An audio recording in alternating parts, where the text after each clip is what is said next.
The slice of life genre is amazing. Done right, they show you the highs and lows in life.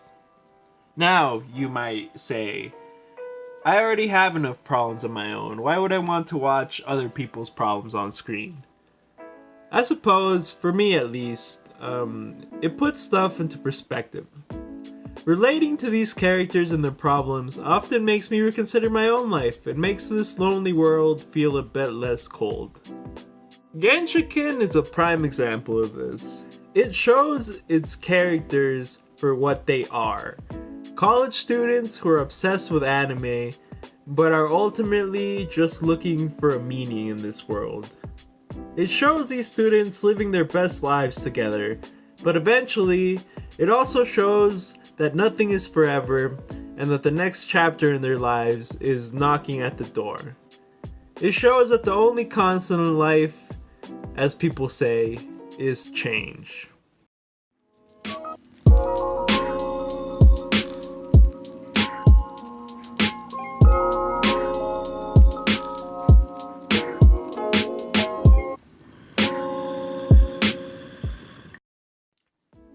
Let's begin where I usually start off and talk about the plot. The first two seasons begin with the main character looking for a club to join after just being enrolled in his freshman year in college. He is kind of a closeted otaku, so he hesitates a bit on going to the anime and manga themed clubs, but eventually he gets convinced to join Genshiken, that study modern visual oriented culture, as they put it. Or in other words, they just fucking watch anime, read manga, and play fucking porn games. From here, it tells a tale of him and the rest of the group getting closer and closer together as their graduation days come closer as well. The anime has a lot of comedy as well, though, don't get me wrong, thinking it's all serious and shit. It's not like a comedy masterpiece or anything, but it's still pretty entertaining. Watching these hardcore otakus interact with society and its rules is great and remains funny even on rewatches. Although that being said, this aspect of the show is also used to add realism to the story and its drama. I love all the characters in this show. They are all way more of otaku than me, for sure. So I don't directly relate to a lot of the stuff they do. I still relate to like their base love for anime and everything that surrounds the culture. Like, I might not own figurines, or build models or fucking cosplay. And I feel like a lot of you might be in the same boat as me since you watch my videos, and that's kind of like the aura I give out. But as long as you're an anime fan, you will probably relate to these characters on some level like I did. There's only one of the main characters that isn't an otaku, and I relate to her as well because a lot of the times she's kind of like the voice of reason of the group.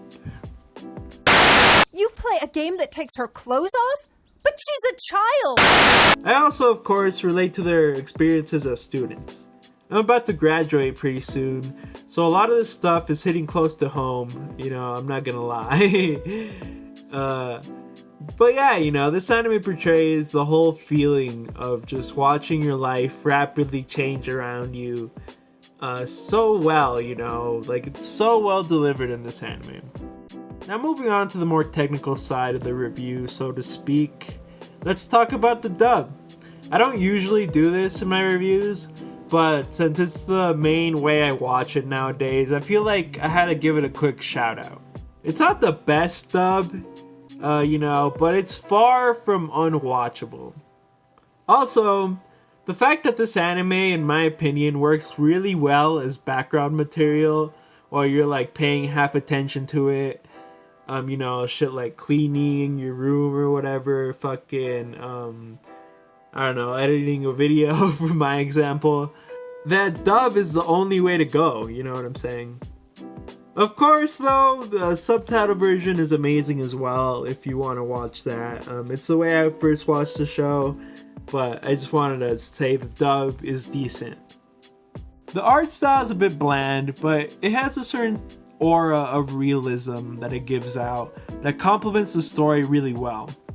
It's probably the more darker colors it uses, or maybe like the character designs or something, but it fits the story well. It does jump a bit in styles though between the seasons.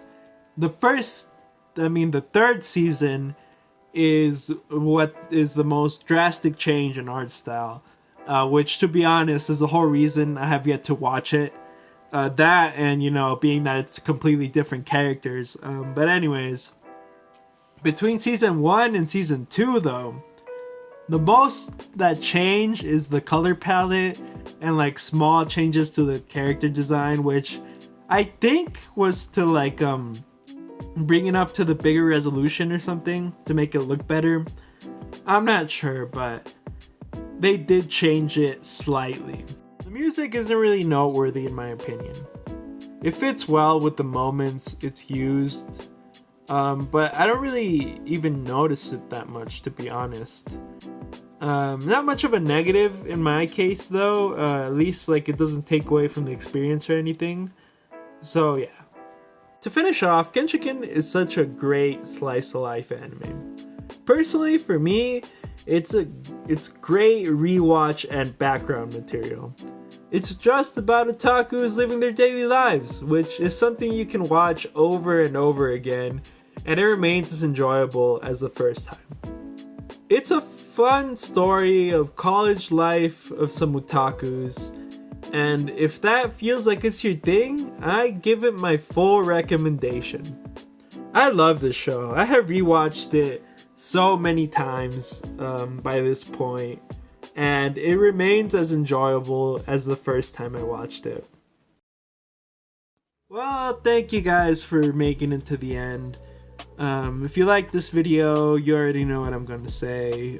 Hit that like button, that subscribe button, that bell icon if you want to be more notified about more shit that I'm doing. And if you want to watch more videos like this, well, there's going to be 2 playlists on the screen pretty soon, or right now. One is a classic anime review list where I review old anime like this and put it under the umbrella of classic, so I could get some people to give a shit about old anime. And the other one is just where I review more modern shit. I jump around between which anime I'm watching. Sometimes I go back to the classics, but then I will go back to the modern stuff. So expect both of those playlists to grow pretty big if you like my videos. But yeah, anyways, see you guys in the next one.